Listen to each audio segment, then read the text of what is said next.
అందరికీ నమస్కారం. It's okay పాడ్కాస్ట్కి స్వాగతం. నేను మీ సుధామణి. మరిన్ని మంచి విషయాలు మీ ముందుకి తీసుకురావాలంటే నాకు సపోర్ట్ చేయాలిగా.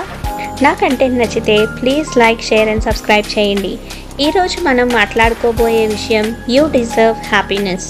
చాలాసార్లు మనం సంతోషాన్ని రేపటికి వాయిదా వేస్తూ ఉంటాం.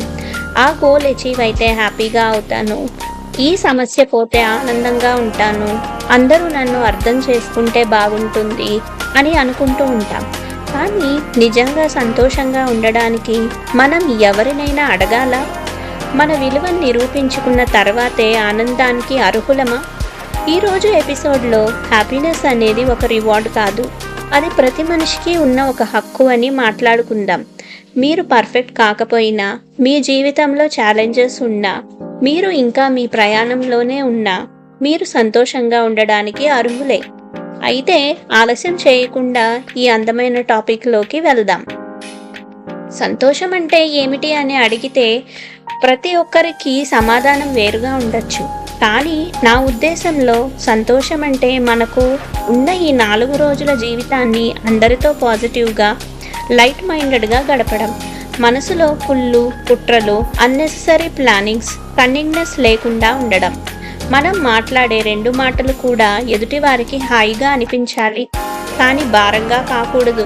మన చుట్టూ కొంతమంది ఉంటారు, వాళ్ళని పిలిచారు, మిమ్మల్ని పిలవలేదు, వాళ్లకు ఎక్కువ ప్రాధాన్యం ఇచ్చారు అంటూ జెలసీ, కంపారిజన్స్, నెగిటివిటీ తీసుకురావడానికి ప్రయత్నిస్తారు.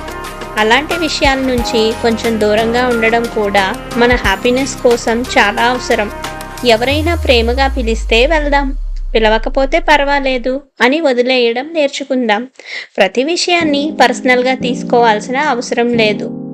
ఇంకో ముఖ్యమైన విషయం, ప్రతి ఒక్కరికి మన గురించి కొన్ని ఎక్స్పెక్టేషన్స్ ఉంటాయి. కానీ ఆ ఎక్స్పెక్టేషన్స్ అన్నింటినీ చేరుకోవడం మన బాధ్యత కాదు. మనం అందరినీ సంతోషపెట్టలేం.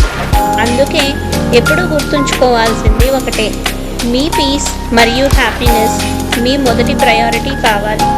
నాకు వ్యక్తిగతంగా పీస్ అంటే దేవాలయానికి వెళ్ళడం. ఎంత డబ్బు ఖర్చు పెట్టినా కొనలేని మనశ్శాంతిని ఒక దివ్య దర్శనం కొన్ని నిమిషాల్లో ఇస్తుంది. ఆ ప్రశాంతత, ఆ నిశ్శబ్దం, ఆ ఆధ్యాత్మిక అనుభూతి నాకు ఎంతో ఆనందాన్ని ఇస్తాయి. మీకు పర్సనల్గా పీస్ మరియు హ్యాపీనెస్ ఇచ్చేవి ఏమిటి? ఒక కప్ కాఫీనా, ప్రకృతిలో నడక, సంగీతమా, పుస్తకాలు చదవడమా, లేక ప్రార్థన? మీ సమాధానాలను నాతో తప్పకుండా షేర్ చేయండి. మీ పీస్ని కాపాడుకోవడం సెల్ఫిష్ కాదు, అదే మీ జీవితానికి మీరు ఇచ్చే గొప్ప బహుమతి. మళ్ళీ డైలీ డోస్ ఆఫ్ మోటివేషన్తో ఇంకో ఎపిసోడ్లో కలుద్దాం. అప్పటి వరకు మిమ్మల్ని మీరు చాలా జాగ్రత్తగా చూసుకోండి. Signing off, సుధామయ్యి.